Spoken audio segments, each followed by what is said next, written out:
Okay, so continuing with that, I have explained you about depreciation, advertisement, carriage and outward bad debts, यानी ऐसे ऐसे जो आपके bill receivables थे जो आपको नहीं मिले, यानी आपका पैसा ये डूब गया।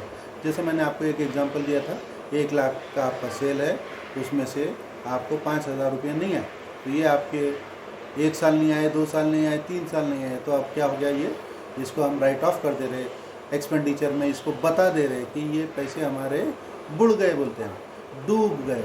Next, provision for bad debts. Provision यानी आप क्या कर रहे हैं, आगे भी ये ऐसा होते रहेगा, तो आप क्या कर रहे हैं, उसके लिए प्रोविज़न कर रहे हैं। यानी जब 1 लाख 2 लाख का जितना भी आपका सेल हुआ, तो उसके ऊपर एक प्रोपोर्शन में आप क्या करते, प्रोविज़न कर देते बैड डेट्स के लिए। उसी तरीके से आपने जो सेल्समैन है उनको कमीशन दिए, या जो आपका माल बेच रहा उसको कमीशन दिए, तो ये भी आपके लिए एक्सपेंडिचर है। बैंक आपको सर्विसेज के लिए चार्ज करता है, तो बैंक चार्जेस भी एक्सपेंडिचर है। इंटरेस्ट ऑन लोन, आपने लोन लिया, उसके ऊपर आप इंटरेस्ट दे रहे, that is also an expenditure. Okay, loss on sale of asset, कोई एसेट आपका पुराना हो गया या ऑब्सोलीट हो गया, आप किसी वजह से उसको बेच दिए, आपने लिए थे 1 लाख में, आपने बेचे 50,000 में, तो ये जो आपका 50,000 का लॉस हो गया, डेप्रिसिएटेड वैल्यू कम करके जो भी आपका लॉस हो रहा है, तो वो भी आप उसको राइट ऑफ कर देंगे कि हमारा इतना लॉस हो गया। उसी तरीके से राइट हैंड साइड में, जैसे मैंने आपको बताया, आपका ग्रॉस प्रॉफिट का बैलेंस आएगा। इसी तरीके से अगर आपको परचेज़ के ऊपर कुछ डिस्काउंट मिला, तो ये आपकी इनकम है, इसीलिए आप क्रेडिट साइड में रिकॉर्ड करेंगे। आपको कुछ कमीशन मिला कि, तो वो भी आप क्रेडिट साइड में रिकॉर्ड करेंगे। बैंक ने आपको इंटरेस्ट दिया, ये भी आप क्रेडिट साइड में रिकॉर्ड करेंगे। आपको कंपनी की कुछ प्रॉपर्टी है जिससे आपको रेंट आता है, तो ये भी आपकी इनकम है।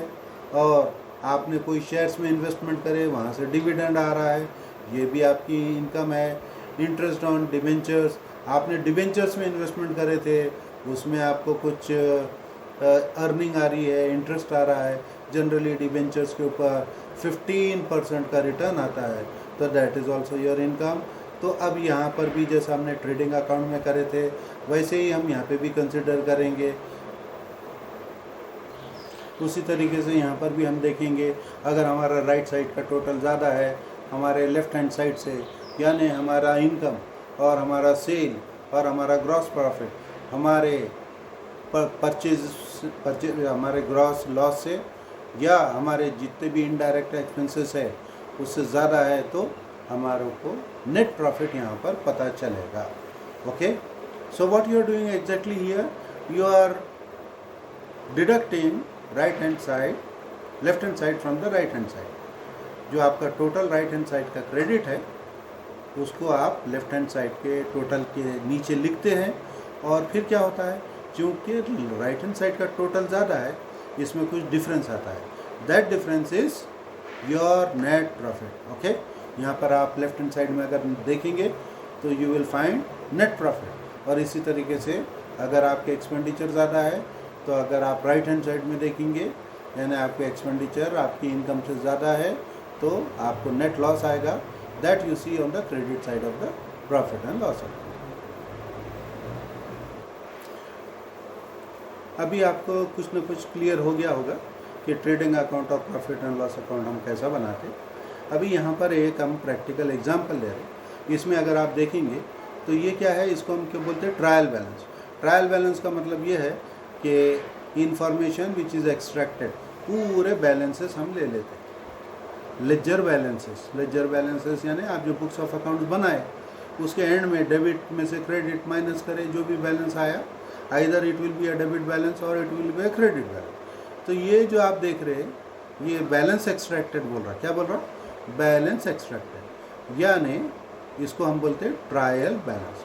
ये ट्रायल बैलेंस के ऊपर से ही हम ट्रेडिंग अकाउंट बनाते हैं, प्रॉफिट एंड लॉस अकाउंट बनाते हैं और बैलेंस शीट बनाते हैं। पहला एग्जांपल हम ले लेंगे जिसमें सारे फिगर्स दिए हुए हैं। नंबर 1 ओपनिंग स्टॉक दिया हुआ है, स्टॉक ऑन 1 जनवरी। ओके, 11,000 उसका अमाउंट है। बिल रिसीवेबल यानी जो आपको पैसा आना है वो कितना है 4,500। इसी तरीके से 39,000 का आपने परचेजेस करे। इसी तरीके से 2,800 आपने वेजेस दिए। इसी तरीके से 700 रुपये का आपने इंश्योरेंस और सन्डे डेटर्स यानी जिससे आपको पैसा आना है वो है 30,000। इसी तरीके से कैरेज इनवर्ड यानी जो आपने माल खरीद के लाए उसके लिए आपने जो ट्रांसपोर्टेशन के चार्जेस दिए वो 800 रुपये है। आपने कमीशन डेबिट यानी ये कमीशन आपने दिए और इंटरेस्ट ऑन कैपिटल ये भी आपने कैपिटल जो बोरो करे उसके ऊपर आपने इंटरेस्ट दिए। उसी तरीके से स्टेशनरी 450 रुपये की आपने स्टेशनरी खरीदे। आपके रिटर्न इनवर्ड्स यानी जो आपने बेचे थे उसमें से इतना वापस आ गया। रिटर्न आउटवर्ड यानी जो आपने खरीदे थे इसमें से इतना आपने वापस दे दिए। ट्रेड एक्सपेंसेस यानी ट्रेड के जो एक्सपेंसेस हुए वो ऑफिस फिक्सचर्स। ऑफिस फिक्सचर्स का मतलब ये है कि ऑफिस में जो आपके इक्विपमेंट्स है वो। नेक्स्ट है cash in hand, cash at bank. आपके पास कंपनी में 500 रुपये है, आपके बैंक में 4,750 रुपये है। अभी इसमें लिखा है 10 टैक्सेस, लेकिन actually you should consider this as rent and taxes. ठीक है। नेक्स्ट है कैरेज आउटवर्ड्स यानी जो माल बनाकर आप बाहर भेज रहे थे उसके लिए जो एक्सपेंडिचर हुआ वो है दैट इज़ कैरेज आउटवर्ड। इसी तरीके से सेल्स है आपका 60,000 रुपये का। बिल पेएबल है यानी 3,000 रुपये आपको देना है। क्रेडिटर्स है और 17,900 रुपये का आपका कैपिटल है। और लास्ट में क्लोजिंग स्टॉक का आपको अमाउंट दिया जाता है जनरली। ओके, तो ये एक एग्जांपल है ट्रायल बैलेंस का।